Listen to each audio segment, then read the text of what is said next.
Okay. So ngayon, papasok tayo.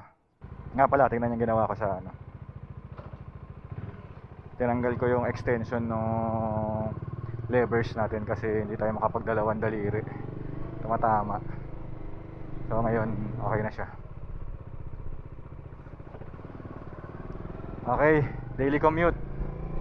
Papasok. Last day of the week sa trabaho. Tapos last day din ng buwan na to. June 30 na. Kung malas ang nakaraang buwan mo, ngayong buwan na to, so swerte na yan. At saka kung swerte naman yung nakaraang buwan mo, tuloy-tuloy yan. Ganun dapat, para positive lang tayo. Okay, samahan nyo ako, daily ride. Naka ano tayo, surgical gloves. Okay, the doctor is in. Pero hindi to non-medical to eh. Pero kailangan ko lang siya kasi medyo makulimlim. Ito kasing gloves natin na to. Ito nitro na to na leather. Maganda sana siya kaso pag nababasa ng ulan, nagtitinta yung kamay ko. Hindi hirap tanggalin. Sabi ng mga katrabaho ko, ano? Niloko nila, nasiraan ka. Para daw ako nag-ayos ng kadena. Kasi may oil nga. Hindi tayo nakapag-log ng chain ah. Bale, mamaya na lang pag-uwi. Last week naman nag-log tayo, pero dapat kasi madalas para humaba daw yung buhay.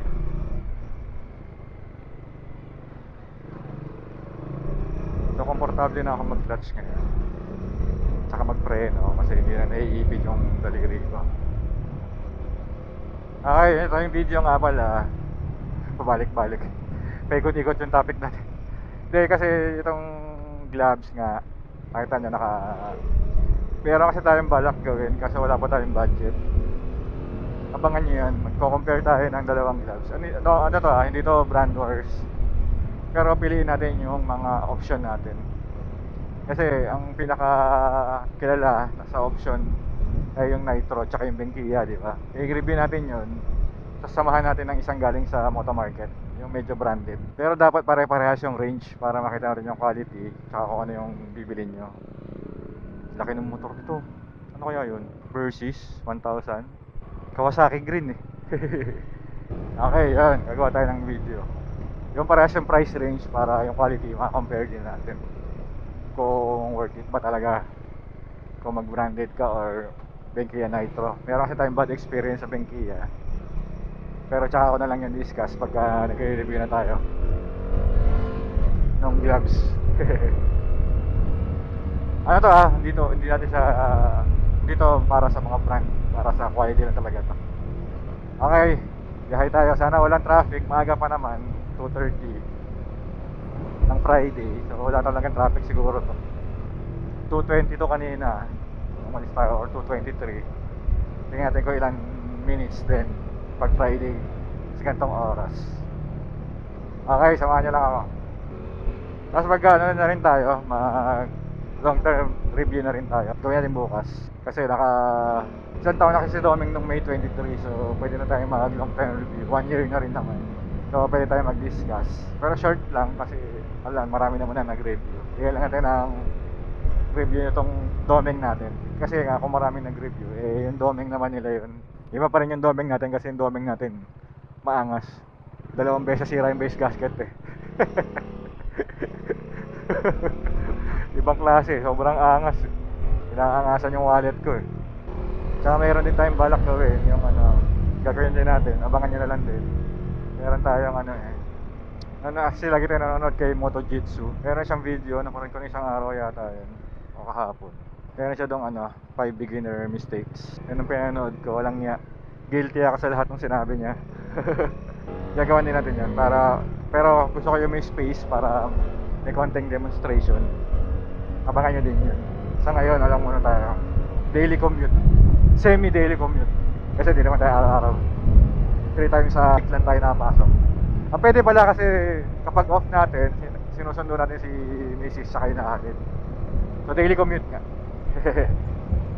Pero kung daily commute kasi, dapat daily, di ba? Kasi hindi naman tayo daily nagpo-post ng mga biyahe natin.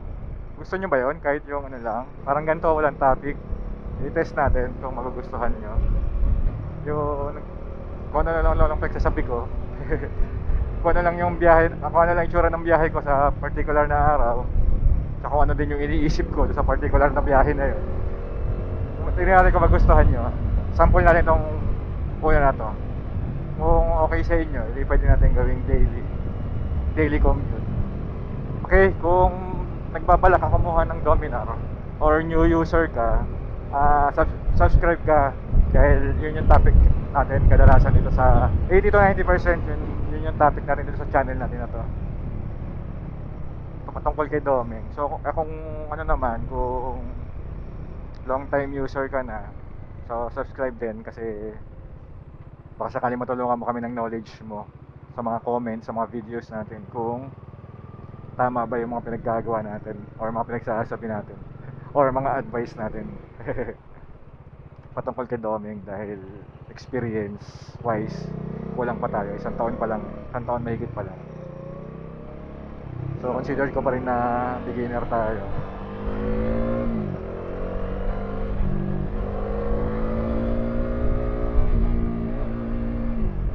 Pagdating sa pagmamotor at pagdating sa experience kay Doming, so still a beginner.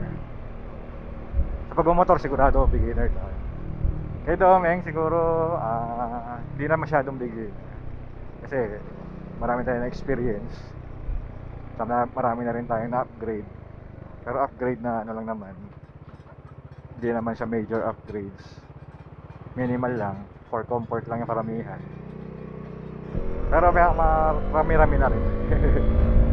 Gawin na rin natin ng video kung magkano nagastos natin. Gawin natin ng part 2 yung real cost of owning a Dominar 400. Okay, abangan nyo din yun.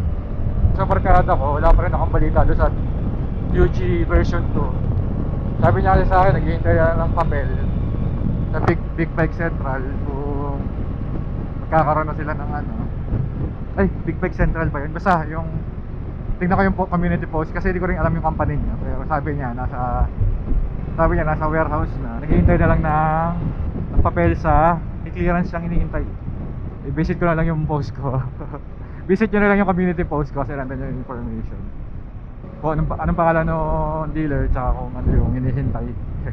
Nakalimutan ko eh. Pasensya na ako, kakalimutin. Traffic pa lang Friday. Ay hindi, ano lang, nagkaipitan lang sila. Kaipitan ba? Parang hindi eh. Traffic talaga eh. Traffic nga. Ba't kaya rin ka traffic dito? Hindi ako sumingit dyan. Malaki yan. Puro malalaki ah. Nakakatakot kasi sumingit yan. Delikado. Hintay na lang tayo. Kaya ba ng lakas ng loob natin yan? Huwag na lang. Delikado. Umandar. Kapag nagbigay siya ng konting space, pwede. Pero kung ganyan, huwag muna. Takot eh. May na tayo sasingitan eh. Tapos buti ko expert na tayo kasi hindi naman. Ayan, tingin ko pwede ng ganyan ka space. Kaso dito na lang tayo. Natakot, laki. Hindi tayo makasingit. So dito tayo pwede sumingit sa maliliit. Kasi yung pag malaki hindi tayo masyadong makikita nun eh. Marami na tayo nakita ng aksidente na ganun. Hindi makita kasi nga mataas masyado yung yung truck. So mahirap na hirap tayo sumingit. Ang luwag naman ng space. Yun. Takot na takot eh. Traffic talaga pag Friday. Kahit dati pa naman. Kaso nagpalit na yung mas traffic na yung Wednesday kaysa sa di ba? Monday. Maluwag na yung Monday ngayon. Ang sa motor. Pag motor, huwag ka magmamadali. Karamihan ng dahilan ay nagmamadali yun. Dahilan kung bakit na-aksidente. Or kung bakit nahuli. Nahuli. Titikitan. Nagmamadali kasi sir eh. Diba, ganoon naman. So, kung kaya, umalis lang ng maaga para hindi ka masyado nagmamadali. Kasi medyo tense ka magmaneho. Kasi nga nagmamadali ka. So, easy lang. Alis lang ng maaga. Eh kung hindi maiwasan, kung nagmamadali ka, within limits pa din. Kung masyado mabilis dahil ang motor, basa-basa napapahinto talaga yan. Kaya nga, practice tayo ng emergency braking sa next episode. I-priority natin yan kasi hindi na rin tayo nakapag-practice.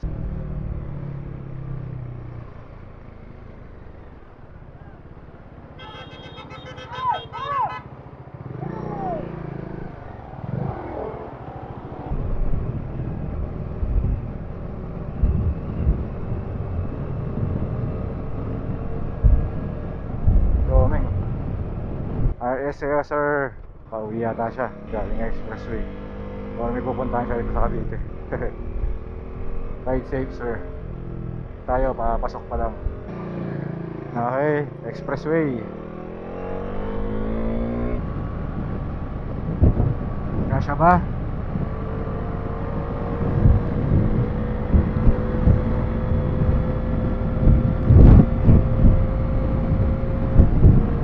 Pasok hangin.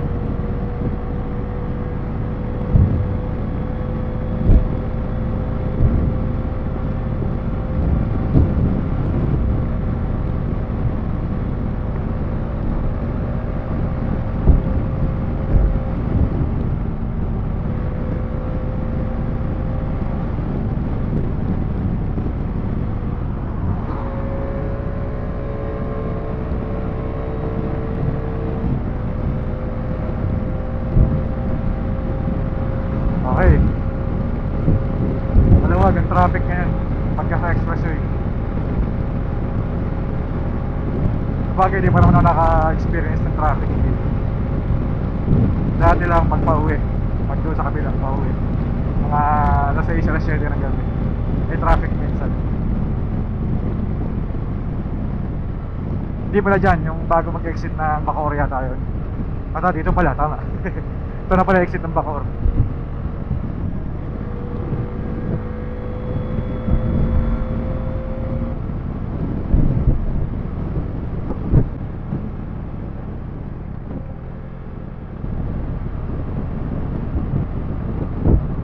Kaya pagka mainit yung panahon,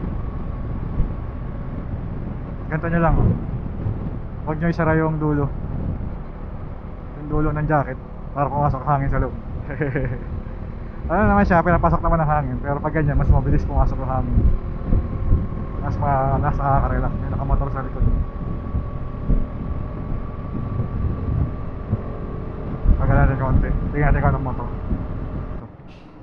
Motor to, sisingit CB, isa Ducati.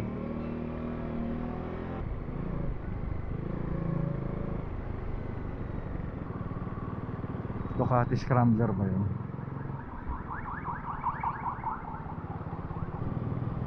Scrambler nga, orange, kulay orange. Maluwag naman dito sa NAIA X. Sana yung, lagi naman traffic dito yung duktungan ng ano, Skyway tsaka NAIA X. Sana doon wala. Boom! Ang haba, patay tayo. Kamote moves sa NAIA X. Traffic eh, kaya sumingit talaga. Pag ganito kasi nasingit kayo palagi, dito madalas na bubutasan ng gulong. Kasi yung mga kalat, yung mga debris, tumatalsik sa gilid pag nasasagasaan ng mga ibang sasakyan. Ito ngayon, may mga liliit na bato sa gilid kasi tumatalsik sila dyan. So, pwede rin tumalsik dyan yung mga matutulis. Kaya ng mga pakot o milyo. So, kaya nyo ma-flat, huwag kayo masyadong sumingit dyan sa kanan.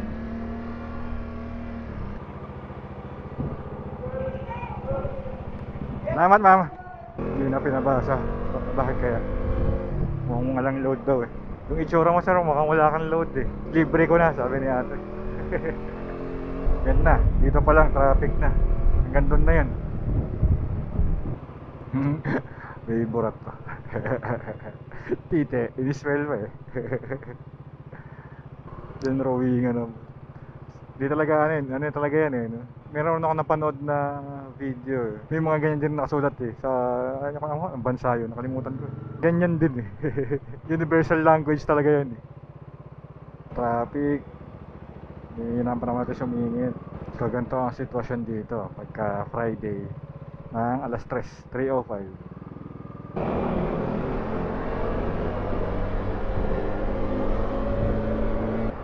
Walang traffic mo sa Taler. Good job.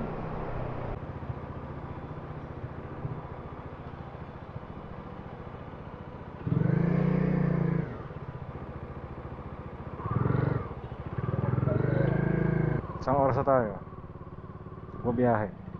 Isang oras na dito pa na tayo sa St. Luke's. Usually nasa opisina na tayo bago pa mag isang oras, 45 minutes.